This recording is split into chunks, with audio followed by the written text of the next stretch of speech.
Sat means? Anybody? Truth. Sajai. What is the opposite word? What?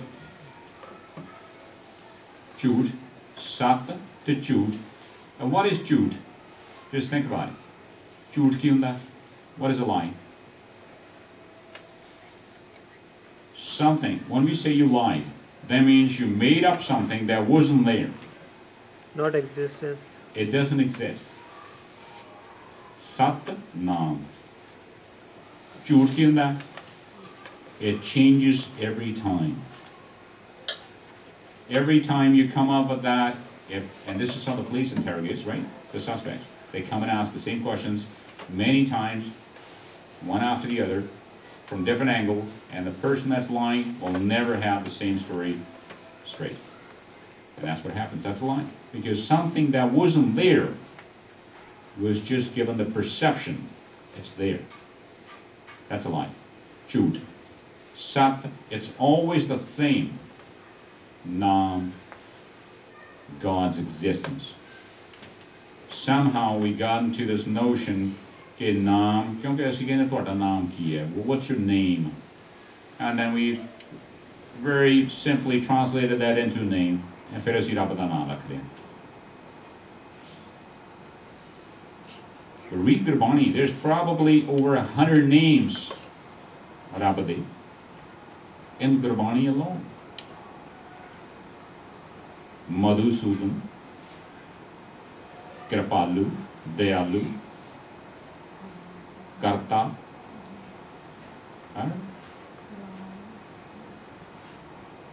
Many names. But we chose to apply only one. Why? Because we failed to understand Gurbani. Sat Nam. Nam refers to existence of God Himself. And when something exists, when the Lord exists, Apine apasadyu, Apine rachu? No. He made up His own constitution. Dui kudrat sadiya. Then He created. First of all, He created Himself, Ajuni, Swabham. Then He created the laws that everything that He was about to create, those laws had to be followed. Apine apasadyu, Apine rachu now. Dui kudrat sadiya. And then He said there, Kar asar detrocha. Then He's sitting there, and He's very pleased to watch His creation follow His guidelines. That's the essence. Sat Nam, His existence. And His existence comes with His command, His constitution, His laws, His guidelines, His principles. Sat Nam. And the same, Sacha Sahib. Only He's there at all times. We come and go. This creation comes and goes. This creation has been created and destroyed, who knows, maybe millions of times. We don't know. Unhe srishti bana ke kinne vari khatam kiti hai. We don't know that. But He created that. And He destroys it whenever He wishes. So He's there. He's the only one. Again, there's a proof of that one here. Gurbani actually reinforces that. The such. Juga the such. Hai bhi such. Nanak osi bhi such. He's been there from the beginning, and He'll be there forever. That means He's always there. That's the only reason He's such. Sacha Sahib. And just watch Babe nu karvaya hai. Ikko hi Sahib hai. We use this word very loosely. Anji sahab ji ki karde hain? We say that. Sahib mera eko. Eko hai bhai, eko. There's only one Sahib. Oh, we got Sahib Singh, but there's only one Sahib. Okay.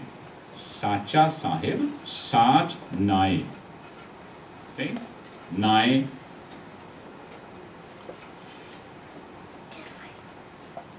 Nai, there's people that actually, and I had a chance to take a little bit of Sanskrit and Hindi, quite a bit of this one. Nai means Nyai, justice. Sacha Sahib, Saj Nai.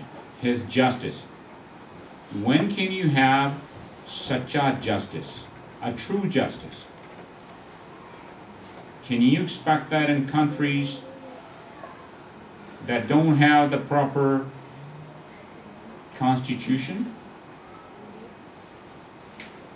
Talk about 1984. We still haven't got justice for 1984, the destruction of Akal Takht, and the killing and the genocide of Sikhs in New Delhi and across India. Can we call that justice? Nobody's ever been prosecuted. But Paramatma idan da.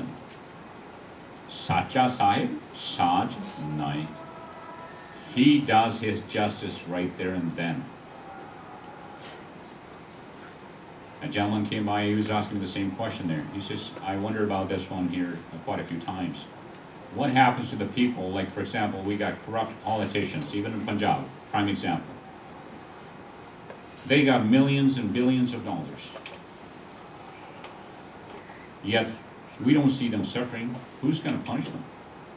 When are they going to get the punishment? Just think about it. We always try to see things from the worldly point of view. Okay?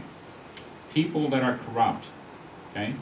Let's take some of those politicians out in India, for example.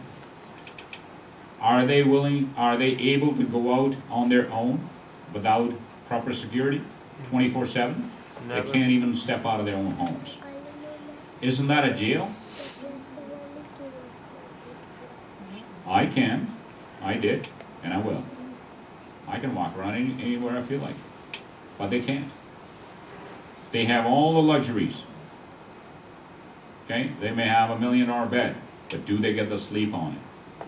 They can lie down on it, but they're so worried about their families, about their own security, and the things that might happen, the political revolt by their own people against them, they don't even get to sleep.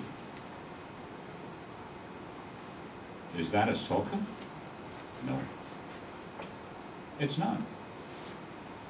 Yet, people that are honest don't really have enough to eat. They can go and sleep and never have to worry about anything.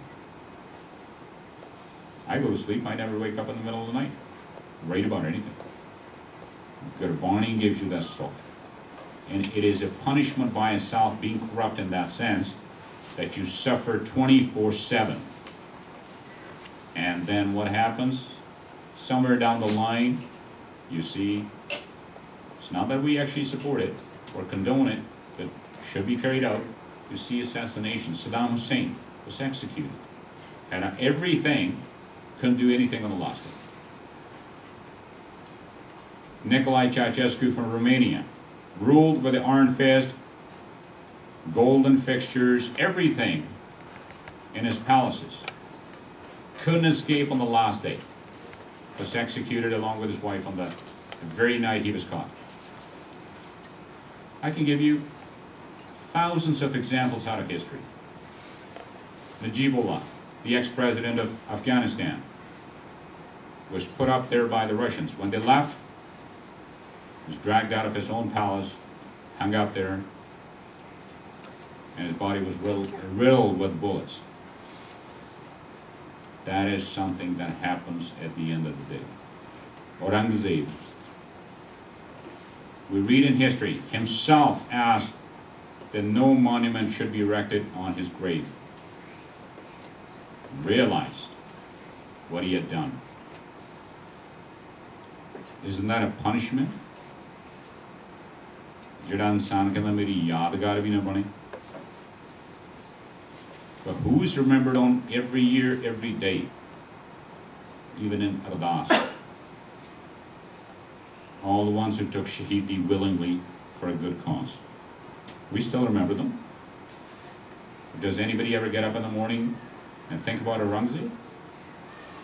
Every time you think about that individual, your heart fills with hate. Not for him, for his actions.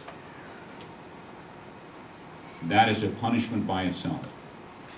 Now, if you, I don't know how many of you follow the history, there's his lineage the family had to come to Darbar Sahib and beg for forgiveness.